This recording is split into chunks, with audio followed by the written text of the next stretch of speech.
আমাদের প্রাচীন ভারতকে নিয়ে অনেক ইতিহাস জড়িয়ে রয়েছে। সেই প্রাচীন ইতিহাসে একটি অদ্ভুত মূর্তি রয়েছে যার মাথা নেই। হ্যাঁ, আমি সেই সম্রাট কনিষ্কের মাথাহীন মূর্তির কথাই বলছি। সম্রাট কনিষ্ক ছিল কুষাণ সাম্রাজ্যের সর্বশ্রেষ্ঠ সম্রাট। তিনি প্রথম এবং দ্বিতীয় শতাব্দীতে ভারত সহ মধ্য এশিয়া জয় করেছিলেন। তিনি ছিলেন একজন বৌদ্ধ ধর্মের পৃষ্ঠপোষক। তার আমলেই মহাযান বৌদ্ধ ধর্মের প্রতিষ্ঠা করা হয়েছিল এবং সেই মহাযান বৌদ্ধ ধর্ম বিস্তার পেয়েছিল। 18 শতকে প্রত্নতাত্ত্বিকরা একটি মাথাহীন মূর্তি খুঁজে পায় পাকিস্তানের পেশোয়ারে। তাদের সন্দেহ এই মূর্তিটি সম্রাট কনিষ্কের হতে পারে। তার কারণ মূর্তিটি যত সময়কালের পুরনো, সেই সময়কালে সম্রাট কনিষ্কের রাজধানী ছিল পেশোয়ার, যেটা বর্তমানে আজকের পাকিস্তানে অবস্থিত। কিন্তু এই মূর্তিটির মাথাটি কাটা কেন? কেউ কি এই মূর্তিটির মাথা কেটে দিয়েছে, নাকি এর পেছনে রয়েছে কোনো গভীর রহস্য? আজকে আমরা জানবো এই মূর্তিটিতে কেন মাথা নেই। কিন্তু মূর্তিটি যখন প্রথমে ছিল তখন এটাতে কিন্তু সম্পূর্ণ একটা মূর্তি ছিল। পরবর্তীকালে এই মূর্তিটি থেকে মাথাটি বাদ গেছে। ইতিহাসবিদরা এর কিছু কারণ আমাদের সামনে তুলে ধরেছেন। কিছু কিছু ইতিহাসবিদ এটা মনে করেছেন এটা কোনো ধর্মীয় বিশ্বাসের ফল।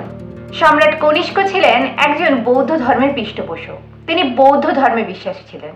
কিন্তু ভারতে পরবর্তীকালে যখন হিন্দু ধর্ম এবং ইসলাম ধর্মের প্রতিষ্ঠা হলো, তখন বৌদ্ধ ধর্মকে ধ্বংস করার জন্যই হয়তো কনিষ্কের মূর্তি থেকে মাথাটি কেউ বাদ দিয়ে দিয়েছে বা ধ্বংস করে ফেলেছে, যাতে বৌদ্ধ ধর্মকে ধ্বংস করা যায়।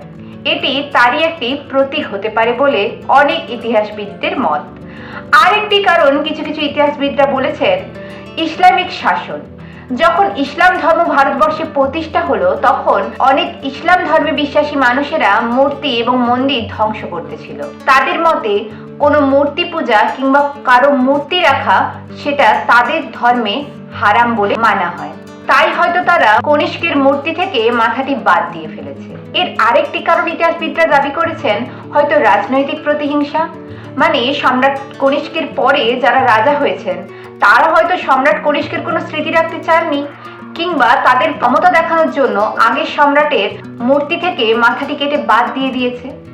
আরও একটি কারণ হতে পারে হয়তো কোনো প্রাকৃতিক বিপর্যয়, ভূমিকম্প কিংবা অন্য কিছু, যেখানে মূর্তি থেকে হয়তো মাথাটি নিজে থেকেই বাদ হয়ে গেছে। কিন্তু আজও কেন এই মূর্তিটিতে মাথাটা নেই সেটা কিন্তু কেউ জানে না। কিন্তু মাথাটি গেল কোথায়? মাথাটা কি পাওয়া গেছে? না, মাথাটি পাওয়া যায়নি। কিছু কিছু ইতিহাসবিদরা এটাও মনে করেছেন যে যখন ব্রিটিশ সাম্রাজ্যের শাসন আমাদের এই ভারতবর্ষে চলছিল, তখন অনেক চোরা পাচার হয়েছে।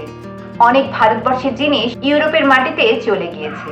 সেখানেই হয়তো চোরা পাচারের মাধ্যমে কনিষ্কের মাথাটা তাদের সেখানে চলে গিয়েছে। হয়তো আজকেও ইউরোপের কোনো মিউজিয়ামে সেটা সাজানো রয়েছে। কিন্তু আসল সত্যটা কি সেটা আজও সকলের অজানা। সেই মূর্তির মাথাটির আজও কোনো নিদর্শন নেই। কিন্তু পরবর্তীকালে কিছু ইতিহাসবিদ তখনকার সময়কালের মুদ্রা এবং নানা শিল্প থেকে সম্রাট কনিষ্কের একটা মুখমণ্ডল কল্পনা করতে পেরেছিলেন।